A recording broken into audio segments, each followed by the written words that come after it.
it was our intention to make this conference one that encourages community and communication. And that was before the shutdown. So we spent a lot of time reorganizing in order to stimulate and simulate community on Zoom. So we've organized the conference in a manner that we hope will give space to sharing and mixing views. And here's how the bulk of conference time has been given over to discussion. First, our speakers have generously provided pre-recorded presentations.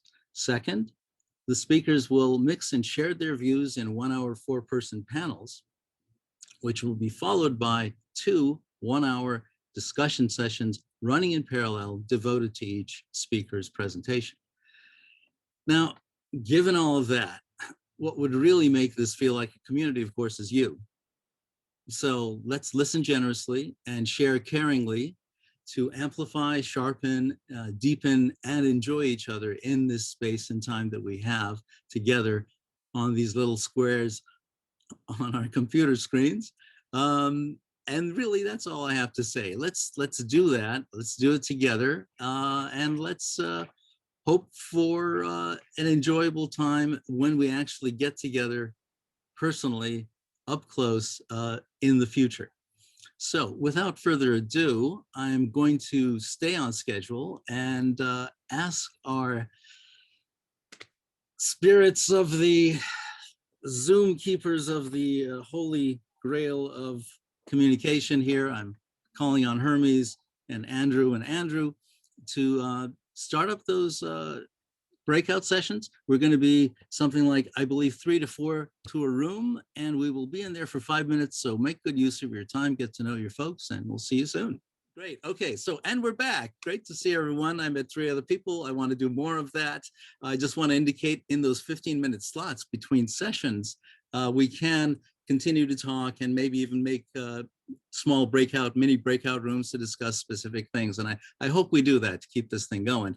But without further ado, and to stay on time, I'm going to introduce Peter Sjöstedt-Hughes, who is one of the organizers and one of the hosts of this meeting, to start us off, tell us what he's doing, and then introduce David Nutt and move on from there. So, Peter.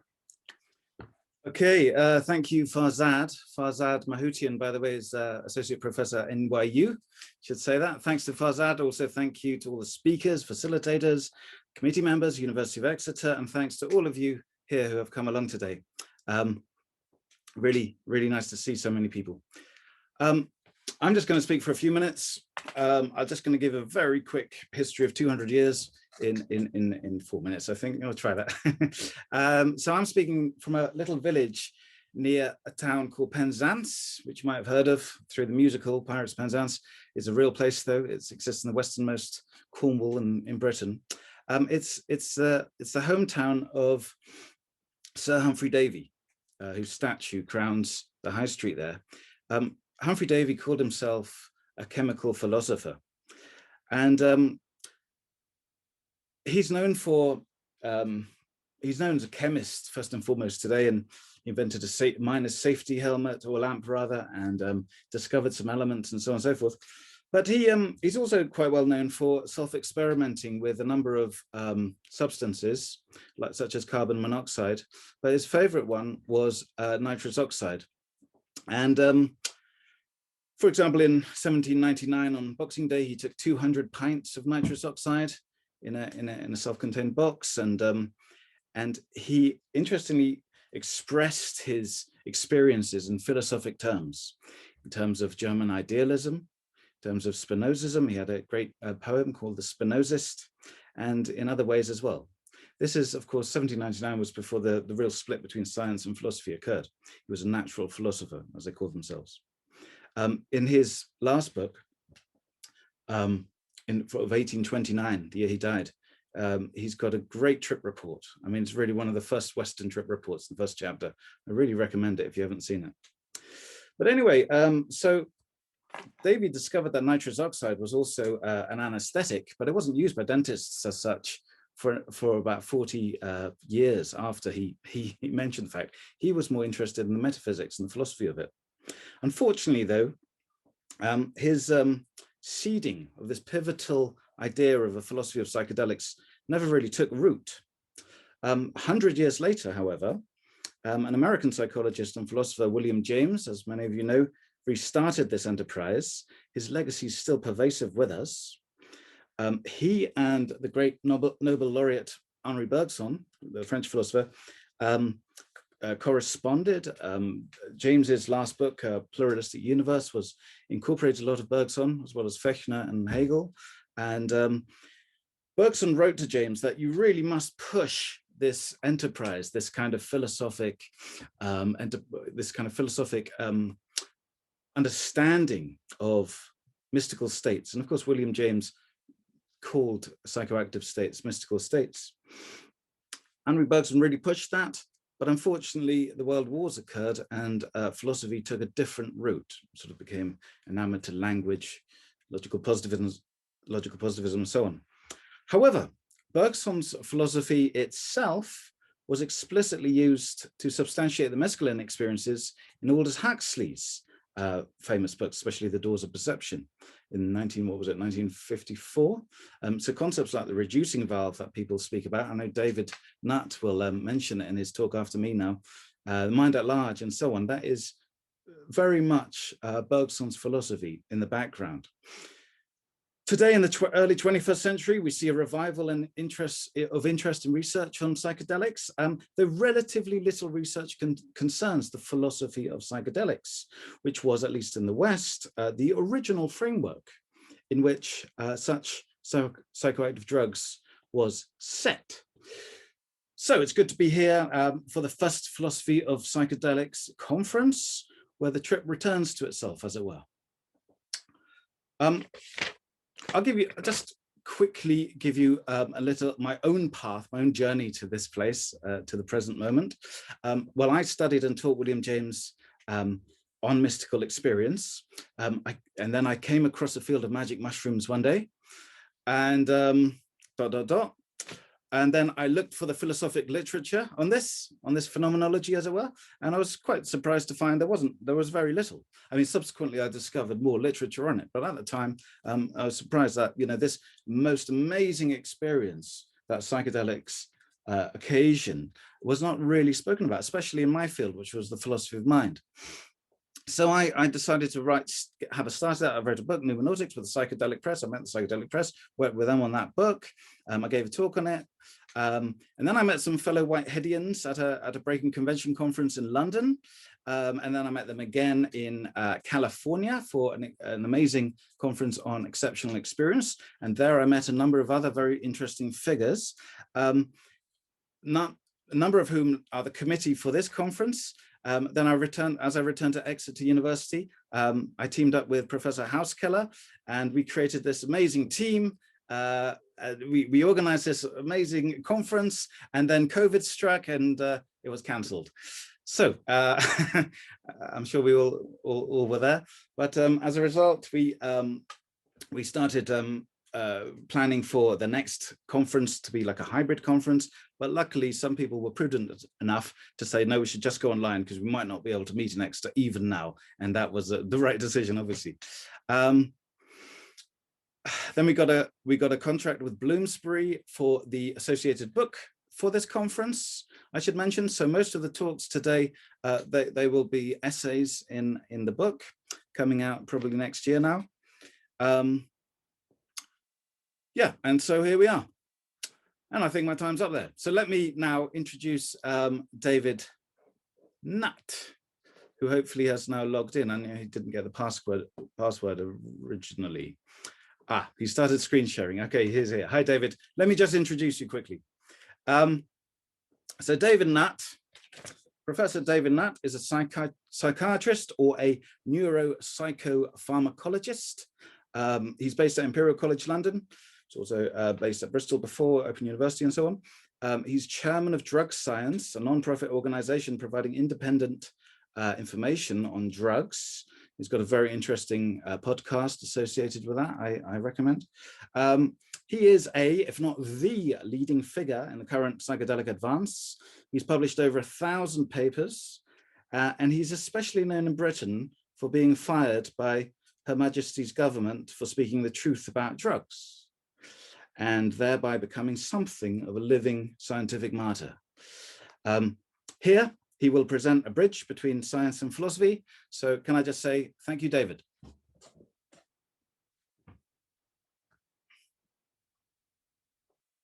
I can't hear you, David, if you're talking.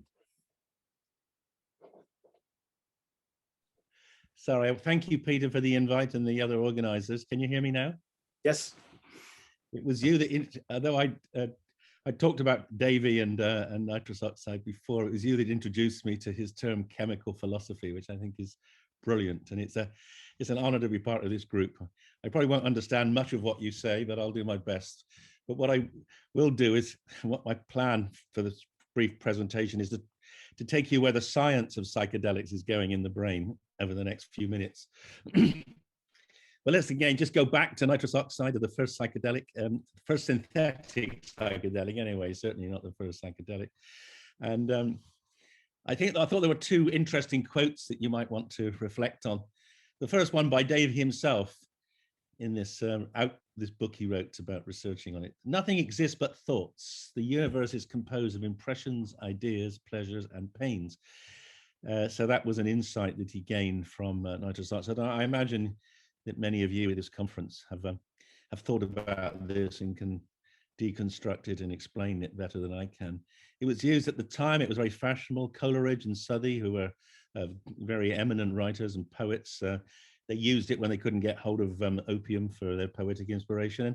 And Southey coined this wonderful phrase about nitrous oxide, the atmosphere of heaven.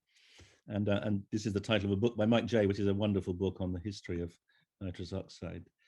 But also Roget of Roget's Thesaurus was the first person to really come up with the concept of why a drug like nitrous oxide might change the mind. And he said this: thoughts rushed like a torrent through my mind, as if accelerated by the bursting of a barrier that had before retained them. And already Peter has commented on the reducing valve, and I think that may be the first actual description of something that is in the brain that is restraining consciousness. And already you've heard of William James, who pioneered the study of consciousness through the use of nitrous oxide and mescaline, as well as obviously religious ecstasies.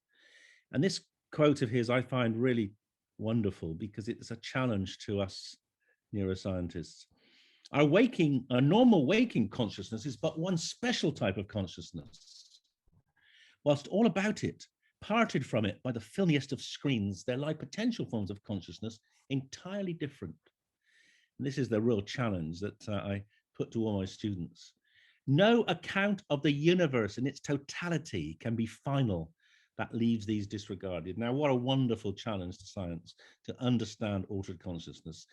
And the problem is, as he pointed out, how to regard them is the question, for they are so discontinuous with ordinary consciousness. And of course, in his day, they had no way of looking into the brain to see what was going on. And as I'll show you, we have now. So we're beginning to answer that question. And then, of course, Huxley, and the Huxley experience with mescaline and then with LSD, he best explained, again, in terms of a quote from William Blake, the great English mystic and philosopher and painter, who said, if the doors of perception were cleansed, everything would appear to man as it is, infinite. For man has closed himself up till he sees all things through narrow chinks of his cavern. And as a result of that, thinking about that quote and the experience of mescaline, Huxley came up with the idea, again, of the reducing valve. The brain is an instrument for focusing the mind. And essentially, mescaline disrupted that instrument and allowed the mind to become more open and unfocused. And modern neuroscience actually shows how that can happen, because we now know that the mind, or certainly the creation of perceptions, is an active process. It's not a passive receipt of information. And I'll just talk you through it briefly in relation to vision. So the brain is not a camera. The brain essentially receives information about what you're seeing through your retina. The retina takes the various pieces of information in the electromagnetic spectrum from the outside, turns it into electrical impulses. The electrical impulses pass up the optic nerve, and then they go into different parts of the peripheral, the posterior part of the brain, the visual cortex, and the different parts of the visual cortex reconstruct the an estimate, a hypothesis of what's actually out there. And they do it in different regions, and then it's all pulled together as a constructed image. But the brain is very efficient. It doesn't want in real time to continue to collect information, analyze information that's not relevant. So it does it, it essentially creates a hypothesis of what's out there and only updates that hypothesis when something changes. And that's why the brain is 10 times more efficient in terms of energy consumption than any other computer for the information it can work with. So the brain constructs this image, and for most people, in order to be efficient, the brain really just does look out at the world through what you might call the chinks of the cavern. But there's another twist to it, which is that for most of us, when we're looking through and seeing the world in this narrow focus, we're actually seeing a world which is at least interesting and pleasant, you know, blue sky, white clouds, etc.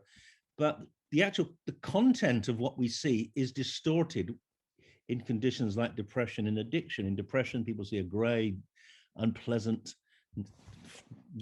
defeating kind of world, and in addiction, the brain focuses on the love objects of the bottle or the syringe. So the brain not only makes us see what we see, but it also can distort and over focus us on areas of or aspects of thinking that we don't particularly necessarily want to. And how do psychedelics perturb this? Well, they do it through acting on a particular receptor in the brain called the 5-HT2A receptor, the serotonergic receptor. And this shows the distribution of these receptors. This is called a heat map. And this is cortex, this is subcortical regions. The areas of the brain with the highest density of these receptors, these red areas here. And this is the particularly interesting network of brain function, which I'll show is called the default mode network. And the human brain has a very high density of these receptors, more than any other species. And some people believe the massive evolution of the human cortex has been driven by drugs which stimulate these receptors, but that's another story. But this network, the anterior and posterior cingulate and some of the lateral parietal regions, are called the default mode network. And we can see from our research what impact psilocybin, and the same is true for LSD, has on this network. So if we look here, this is the network, anterior, posterior cingulate, and the lateral parietal regions, and that's where you encode your sense of self. It's I won't go into it in more detail, but essentially your ego, if you believe it, your spiritual self is all encoded in this network here. And when you take psilocybin or other psychedelics, you completely disrupt that network. So here's the network, and here is after psilocybin. The network is no longer a network; it's completely decomposed. In fact, there's no correlation between the anterior and the posterior regions, and that is why people have the fragmented sense of self, because the part of the network of the brain which encodes the self is disrupted, and so you essentially cannot have a sense of self if you haven't got the region that pull it together. And so that, I think, is the proof. We provided the proof of the Huxley construct, the reducing valve, that we have shown that in doing so, psychedelics lower the efficiency of the brain as an instrument of focusing the mind, and therefore allow the mind to run free. And because we've broken down those normal driving networks, the brain can make connections, which it's not been allowed to do probably since childhood or babyhood. And this is a very famous image now of our research. On the left-hand side, you see the number of connections in the normal state. On the right-hand side, in the psychedelic state. Actually, there's the same number of connections in both of these images, 7,200 in each. But in the normal state, most of the connections are local around this. So auditory cortex towards the auditory cortex, visual cortex, the visual cortex. Of course, there are big cross-cortical connections. If you see a tiger, you got to make your legs run to run away. But most of what goes on in the brain is called the small world construct. The brain is very efficient. It just talks very locally. It doesn't waste energy communicating across the brain. Under psychedelics, the control system is broken down, so you can parts of the brain which hadn't talked to each other possibly for decades are allowed to communicate. And that is why people see things very differently, but also why people can come up with new insights into past and future behaviors, because you can make connections that have previously been denied to you by this control center, the default mode network. And here's a very famous image of ours from our LSD study, showing LSD is a even more profound disruptor of that control system. And on the left-hand side, you see the very small world of what you're seeing now as you're looking at me or looking at the screen. Your visual cortex is doing most of the work. There's a little bit of crosstalk into the hippocampus to lay down some memories. But under LSD, all parts of the brain can be connected to the visual cortex, which is why people have such remarkable, intense visual hallucinations. So I want to just show you one other angle to this. I'm just going to repeat what I showed you about how the brain reconstructs and makes inferences about what's out in the world. It constructs what you're going to see. But under psychedelics, it can't do that very well because psychedelics disrupt the very neurons which pull together in the visual cortex, the how, the where, and the what. And so what you see under psychedelics, particularly these elemental hallucinations with spirals and spider webs and snakes, etc. What you're actually seeing there is a unique thing. You're actually seeing the primary processing of the visual cortex. You're seeing the beginnings of the reconstruction of the impulses from the retina into images, which are essentially straight, simple, and gradually they're built up by these regions into a full image. But because they cannot happen under psychedelics, you can actually see, for the only time in your life, how the early level processing of the visual cortex works. And that I think is a kind of rather elegant proof of the theories of essentially generation of images that neuroscience have come up with.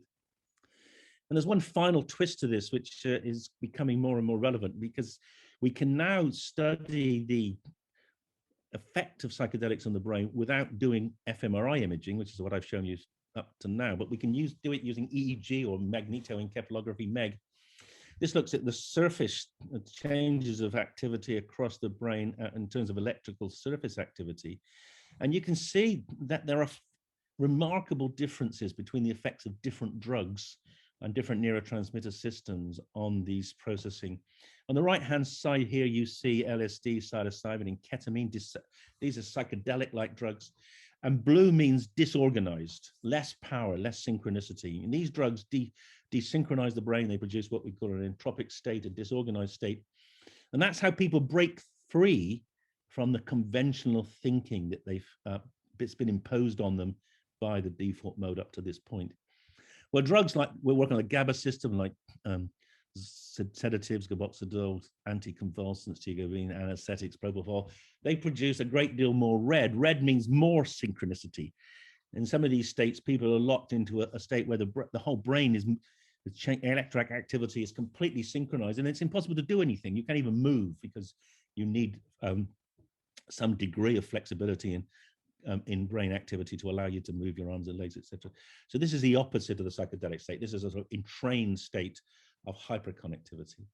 And as I say, this is a relatively inexpensive way now of exploring different forms of brain activity with different drugs. And psychedelic drugs have this uniform ability to produce a much more fragmented, entropic kind of brain activity.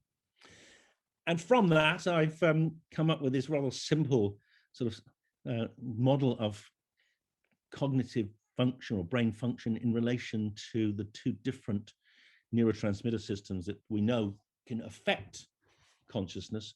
The normal state, the state you're in now, most of you, I imagine, are in a state of arousal and attention. You're trying to remember what I've said. And that's all driven by the neurotransmitter glutamate. Your brain is largely a glutamate computer. And glutamate is fantastic. It is what I call parcellation, the ability of the brain to produce enormously complex, detailed analyses of everything, from what you see to what you think to what you hear, etc. It's the precision of laying down memories, which is unsurpassed, and that's all driven by glutamate. But under psychedelics, this system still works. People can remember very vividly. You've heard from Peter, his first trip, but the content is different. And the content of the psychedelic state is much more about valence and meaning and integration, pulling together constructs, often in the form of synesthesia as well. So I think this is a sort of simple two-dimensional model of consciousness, which I think helps make sense of the role of these two major neurotransmitters in brain function. with the psychedelics being about integration and the glutamatergic drugs being about power sedation. So I'll stop now and pass over to the next speaker. Thank you. Thank you very much, David. Fascinating stuff. And I think we see the bridge there between Huxley, well, the science and philosophy fits nicely. And there's much more to be said about that. And I'm sure more will be said in the next few days. Let me now introduce the next speaker, my colleague, Professor Christine Hauskeller. She's Professor of Philosophy at the University of Exeter. She's a specialist in critical theory, feminist studies, the Frankfurt School, and the philosophy of stem cell science, in fact. Anyway, let me pass it on to Christine. Thank you. I will say a little bit about the Exeter Research Group, and before that, I want to thank everyone for being here, and especially for now, these brilliant introductions. Thank you, Farzad, Peter, and David, for starting the conference off so beautifully. This is great. I came to this work on psychedelics only quite recently, 2 years ago. Peter came to me and said, would you be interested in working on this together? We had worked on other projects before, and we really, yeah, I got the hang of it quite quickly, because it so fascinatingly merges with other things I've been doing before, and it allows me to bring together my research from different strands. But what we are doing now was we started planning a conference. That was really all we wanted to do in the beginning, a conference that was supposed to run in April 2020. And then we thought we could make a book out of the contributions, or some of them, for this conference that would be something like a general introductory volume to what philosophy of psychedelics could be. And as most of you know, the conference was fully planned, then rescheduled, and in the autumn of 2020, we reorganized it as a virtual event. This means two things. One is that we had actually, and that is it's a really good thing. Both of them are very good. We had a lot of time and support for developing a sizable research activity in Exeter, and it is growing fast. So the critical studies of philosophy and psychedelics that we are now pursuing includes at least 3 strands for now. One is research on the human and nature relationship in psychedelics. Peter Sjöstedt-Hughes is very interested in that, especially in epistemological, phenomenological, and a historical perspective. And Talin Artinian comes to the nature connectedness theme from a more ethical and psychological tradition. My own background in critical theory and philosophy of medicine is taking me to study the implementation techniques in clinical trials and their findings, but also to look at the ways in which I think there are these many colonizations of the life world that are happening in the process of implementing psychedelics as a therapy, should it ever come to that. And I hope to work with Johanna Sopanen on this in the years ahead. If you're interested, get in touch. And thirdly, together with Amelia Fisk at the Technical University in Munich, as well as my Exeter colleagues Ernesto Schwartz-Marin and Peter Sjöstedt-Hughes again, I won seed funding for an empirical project on decolonizing the philosophy and anthropology of psychedelics. And we will run this between now and July, together with 2 students, Ellie Shaw and Joseph Crickmore. And we hope that some longer term research activity develops from this. We'll conduct some virtual interviews and seminars, and with research partners in Mexico, in Colombia, in Europe, and the wider Americas. And Peter and I will hopefully draw on some of our interview partners and colleagues from this network, this fantastic network that all of you are, and it's just too great.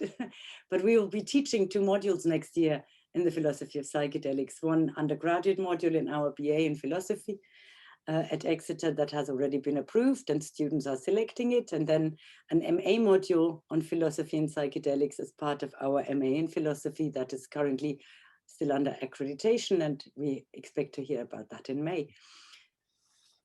So lots of different activities we've started over those 2 years, all of them exciting, and taking this philosophy sort of in philosophy of psychedelics into some more mainstream territories, the territory of the book and the syllabus.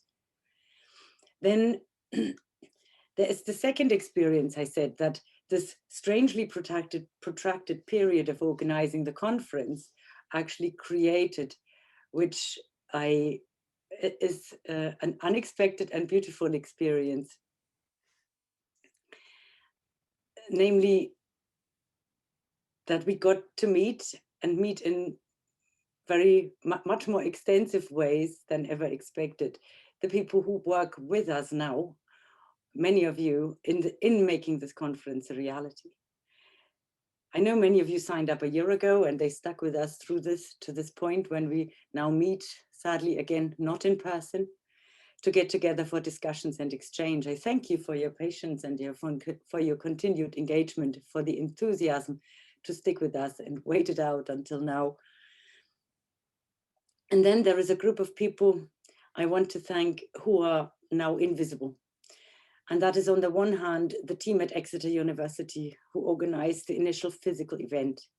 We had planned a great event with a holotropic breathwork workshop beforehand and a full conference, as well as evening parties for us to meet in a real space. And the building you now see behind me in this corporate background is actually the building where we would have held our seminars and speeches and workshops had we met in Exeter, which I hope we will do maybe in the next year or the year after that. But there hopefully will be a time when we can actually physically in this space or some other space meet and continue working together.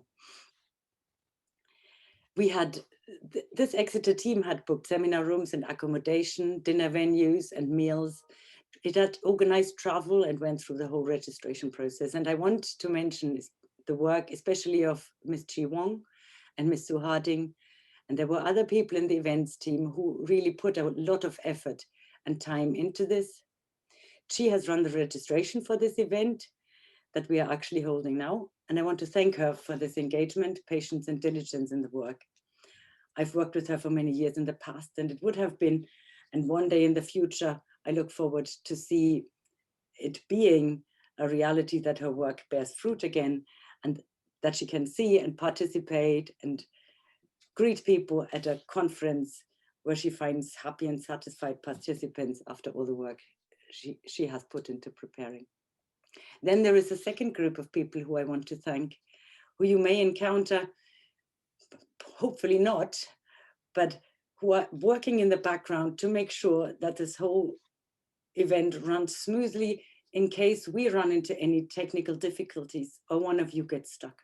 And all of this work is provided by the Center for Process Studies.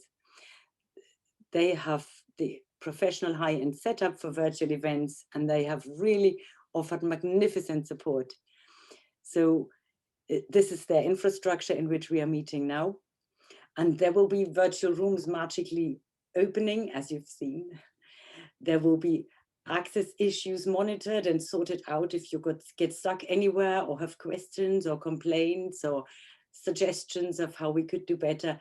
There's always somebody in the central room connecting with you. And I'm very grateful that there's all this that leaves me and the speakers and facilitators, the team and you participants, hopefully gives us the best experience and leaves us time to actually engage with the workshops and the panels. From the Center for Process Studies, we had support for the whole duration of the planning.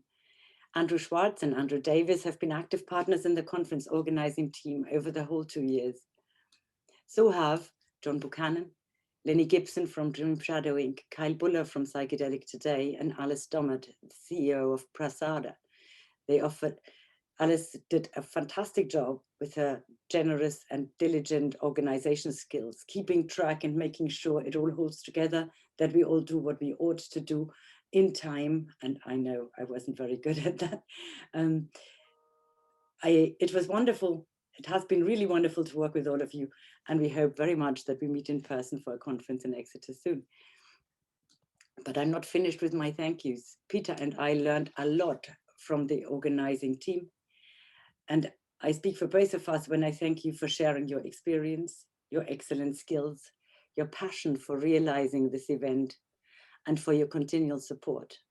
And more than that, great sympathy and tentative bonds of friendship that have grown via the strange medium of Zoom over the course of meetings in a time when the private and the professional blurred in sometimes strange and uncomfortable and sometimes very nice ways. So I'm now leaving the corporate background behind at this point. And before passing the word to Elizabeth Gibson and Alice Dommert, I want to thank the speakers and the facilitators who have put a lot of time and energy into this event as well and will be doing so over the coming days.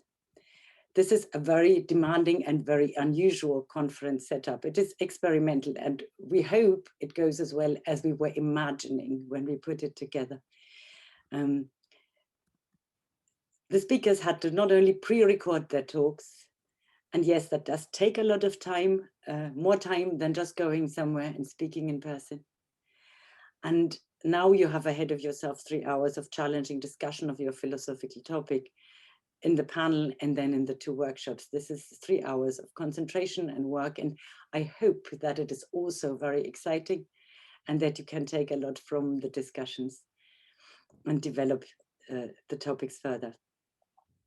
The same is true for the facilitators. Some people facilitate in one event, that means the panel and then 2 hours of facilitation, either in the room, being visible and moderating who has the word, or reading the chat and giving input from that side. So always 2 people with every workshop and with every panel.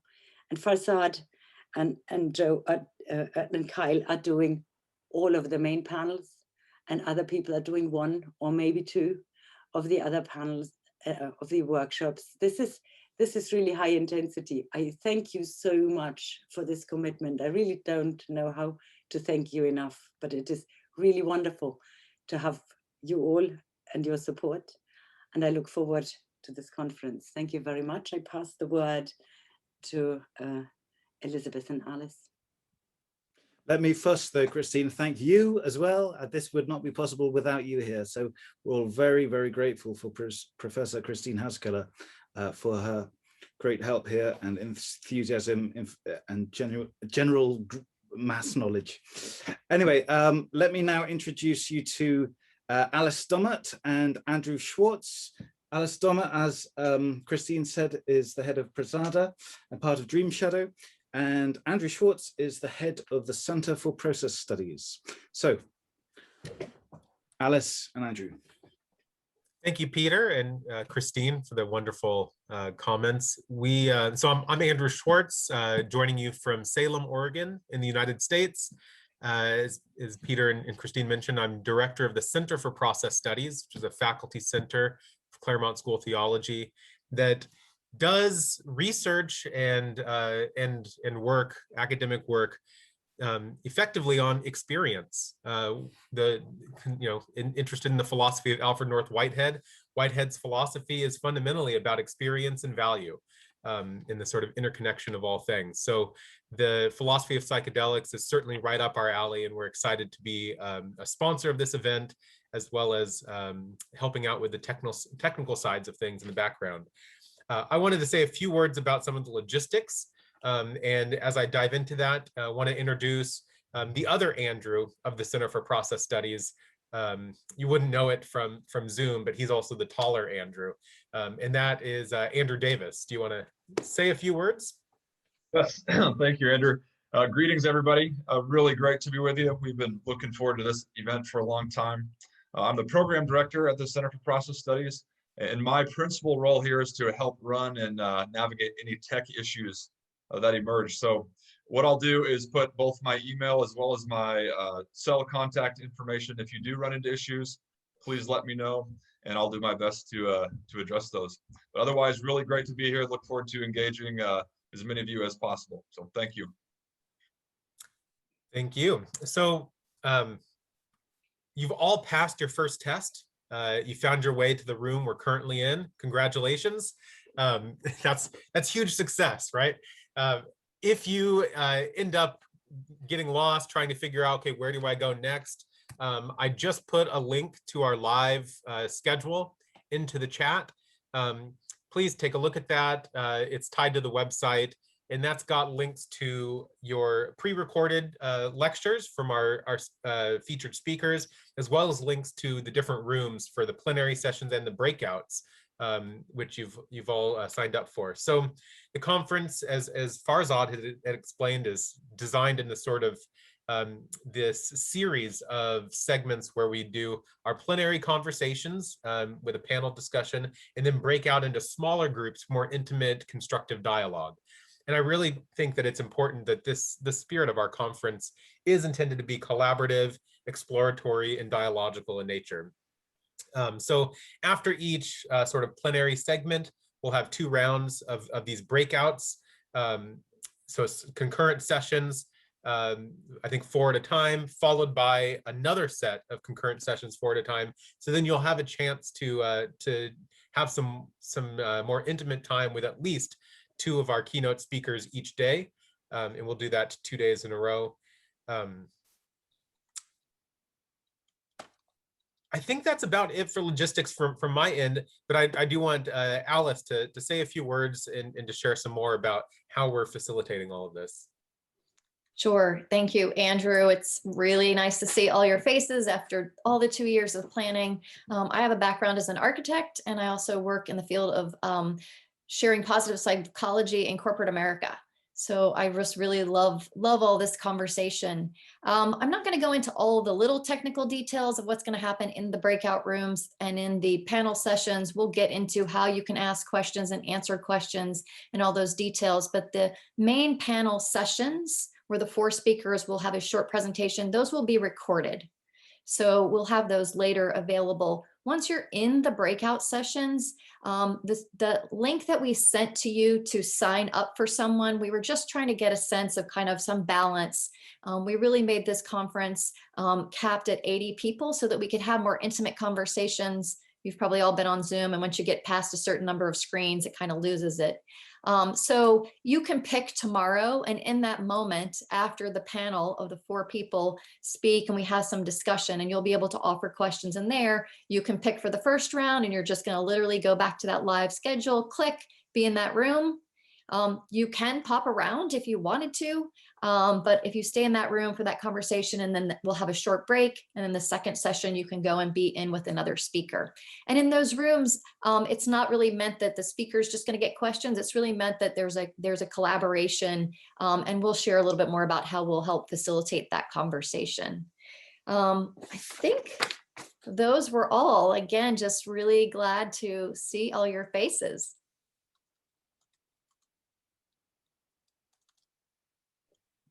Thank you, Alice and Andrew Davis as well. I should have introduced you as well. So I believe now that there is another kind of mingling session where we'll randomly meet a few other people to discuss, well, if we can focus on the question, you know, why are you here? Why are you here, not on Earth, but in this conference? What brought you here? And how do you think psychedelics can inform philosophy generally? Well, I hope you all got to know each other. I was in the same room with John twice, so I know him really well. And in fact, I've known him for a couple of years. He's part of the committee. But anyway, there you go. Such is fate. Well, I believe at this moment we have an informal close, but you are free to stick around and ask questions if you don't understand something, anything logistical, anything metaphysical or political or whatever. We can speak about it here. But unless you wanted to add anything else, Alice or Elizabeth? I just wanted to say, if you have any trouble, on the live schedule link page is Andrew Davis's email and also his phone number. So he is on call if you get stuck or can't get in for some reason or whatever there is a need for. That's in the chat, but it's also on the live link page. Okay, thank you. Yeah, and delete that phone number after the conference, obviously. Okay, so are there any questions at all?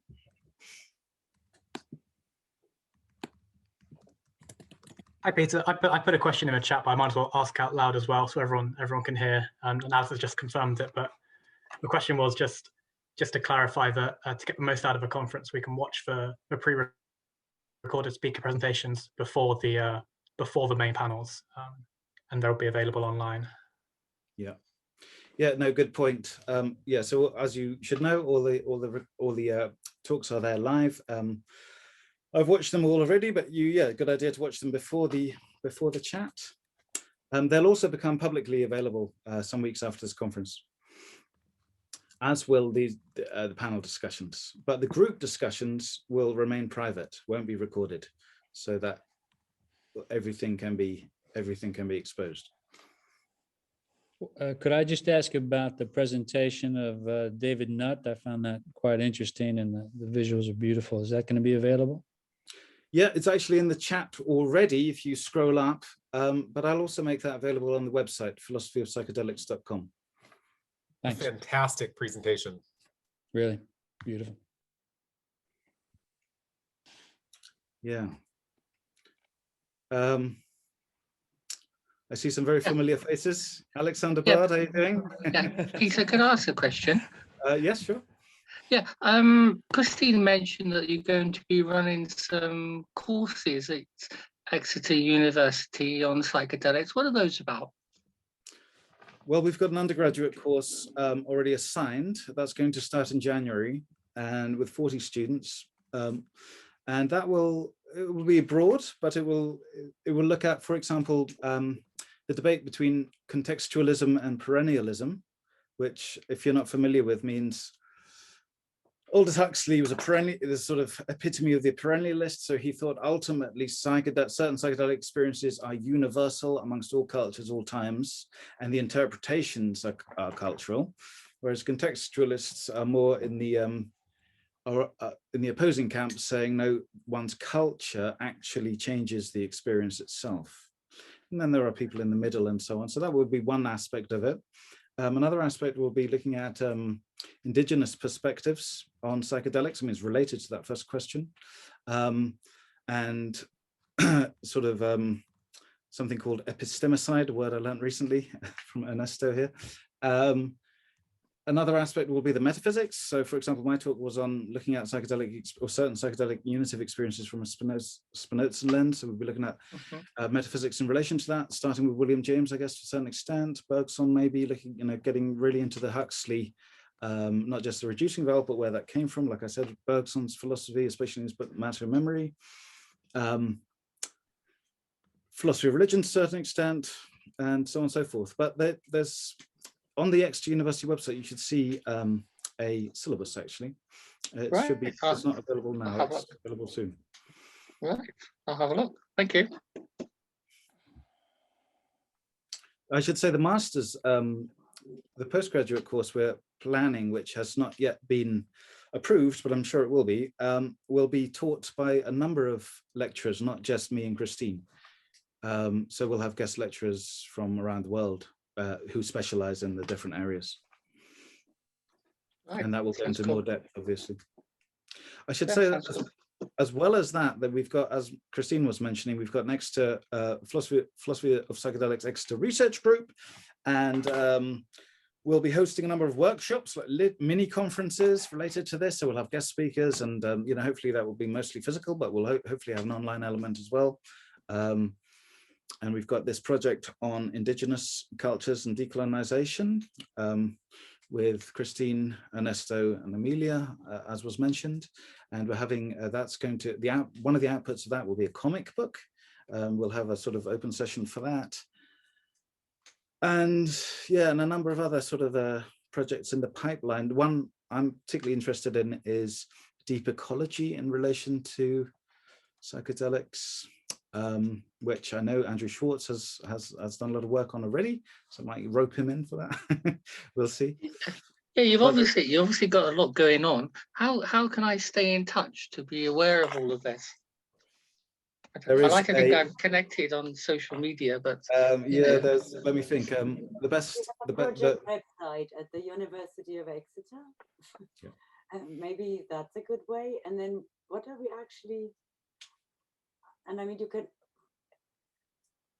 we should probably put together something like a group of people who want to know what we are doing and make occasional updates somewhere other than on ResearchGate. That's actually maybe that's something we could do. Would you be interested in that, Dave? That we just do a sort of occasional update on what we are up to. Peter, of course, is that'll be good. Social media, but I'm an absolutely anti-social media person, so I want nothing to do with them. So you don't get any blogs from me ever, I suspect. And we have all your email addresses, so we'll certainly be able to stay in touch with updates. You just Google my name and you find my email, so it's not difficult to get in touch with me. It's just that I'm not blogging because I don't like social media. Very deep reasons for this, but yeah. But as you say, there is the Exeter University research page, so that will contain what links to everything else as we update it. Good. Okay. Well, and Peter, I just want to say in the chats, there's been a thread going on about creating a document for attendees to add a bio or hopes for their personal careers. I'm creating that right now, and we'll share the link in about 2 minutes. And so we'll have that available as we go through the conference, and we could add news about your program at Exeter to that as well, and keep it going even after the conference. Yeah, absolutely. Great idea. Getting ideas live, brilliant.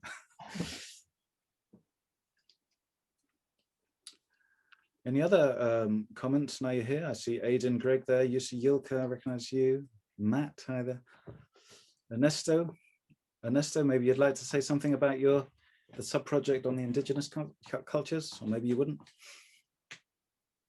Oh, well, I mean, it's great. Christine, Peter, Amelia, and I were working on these decolonial aspects of psychedelics, and we are writing a chapter on different indigenous approaches to psychedelic substances that have been kind of enrolled in the West in some ways that are pretty much a legacy of the whole colonial encounter.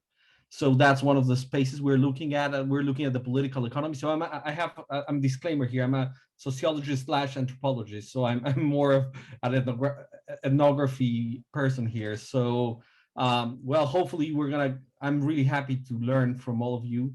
There were, I mean, decades since I heard anything about Jung and all these philosophical angles from things. So that's basically it, Peter. I don't know. Yeah. And that's great. Yeah, no, I'm really looking forward to working with you. In this project of connection building, could I quickly say hi to Osiris Gonzalez, who is coming in as a facilitator and who is involved together with Fernando Hescaramon in the organization of psychedelic conferences in Mexico. And maybe Osiris, would you like to say a sentence or two? Yes, thank you very much, Christine and Peter. I'm very glad to be here and participate in the Philosophy of Psychedelic conference now.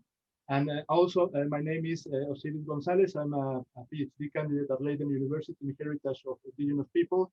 And also I have a background in philosophy, and I want to invite to all of you to the academic activities of the 8th University Congress on Psychoactive Substances, which will take place in November in the National University of Mexico. It's an effort launched since 2014 with a group of scholars and students in Mexico. And of course, I'm very glad to be here in order to share this invitation with all of you. And also I'm interested in collaborating with Ernesto in this approach, the colonial approach of indigenous philosophy, indigenous worldview related with psychedelics. And it will be a very great opportunity to develop an interdisciplinary research. And I'm glad to be here. And of course, all of you are invited to follow the Via Synapsis activities. And also at the end of the conference, I will share with you the official information of this academic event. And thank you, Peter, and thank you, Christine, and thank you, everyone, to make this possible. Thank you, Osiris. And if you've got any links you want to put in the chat there to everyone, feel free, of course. Yeah, of course. Any other? I should also thank Toby Squire, who just spoke a moment ago. For he was helping us with the editing of the Bloomsbury volume, and he's been helpful as a facilitator as well. So thank you, Toby. Good to see you again. I haven't seen you for a while, but nice to see your face again. Tumas, I see you there. Good to see you again as well. I can't see everyone on screen at the same time, so apologies if I don't mention you. Any other questions about anything said or anything you don't fully comprehend yet? Again, Peter, one question that came up in the chat was somebody was asking if we could sketch note the panel sessions. I don't know what that means, but it sounded like an interesting idea. I don't know if we can do it this time, but something maybe to keep in mind. Alice, do you know about that? I don't. Okay. Sketch note, you said. I haven't heard of that. Whoever. Yeah, I don't know if the person who made that suggestion wants to jump in. You're welcome.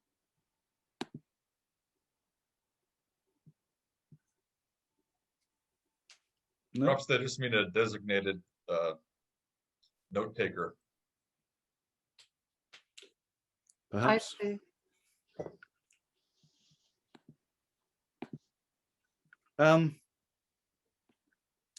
Let me see now. Would you like to go into small groups? I realize that people are not perhaps happy to speak in public. Should we do that again, or does anyone have a general broad question for the entire? I have a question. Aha, you see. I always have the same question. What is this? What is this? Someone else What is someone else. It's a Korean Zen koan. It's at this situation is it is I think this is ineffable, and therefore people are so silent. But this is a great opportunity for making connections and hearing about other people who have similar interests, because at least I have found it difficult to connect with people with similar backgrounds. And when I have been speaking about these, like philosophical issues related to mystical experience, for example, most fellow philosophers don't understand anything. So it's like, if they haven't been in those landscapes, then they don't recognize the descriptions. But what is this like personally? I can begin answering for me, what is this personally? It is supposed to show how everything is ineffable, even this experience here. What is this personally for each of us? May I suggest that I'm Alexander here from Sweden. Hi, by the way. That's exact. I'll tell you what this is. This is Zoom. And if you check in with Marshall McLuhan, who was a philosopher, probably did quite a few drugs, then he would probably say that the medium decides what we ultimately can do. So I would say that's why I love the breakout groups, because the breakout groups are for me a great way to get to know people and share, and we're all committed to very similar causes here. And I really look forward to that. But it's hard if each one of us is going to talk one at a time in a group of, say, 70 people. It's just, it won't give time to anybody to talk if you think of the next 2 to 3 days. So I think the Zoom sets the limits. That's my answer to you, see.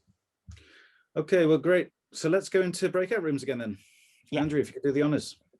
Before we do that, I just wanted everybody to note that I created a Jamboard and put that link in there. So it's a place for us to take notes throughout the conference if we want, and I'll start working on organizing that to make it easier for us to use. I'll just share my screen real quick so you can see.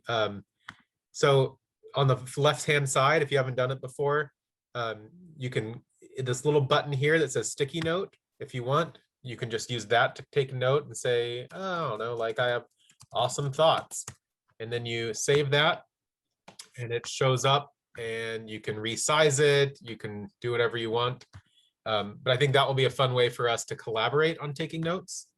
So let me know if you have any questions or difficulty with that. But Yeah. Great. Sounds fantastic. Good work. Okay, friends, off we go to our new rooms. See you there. See you there, John.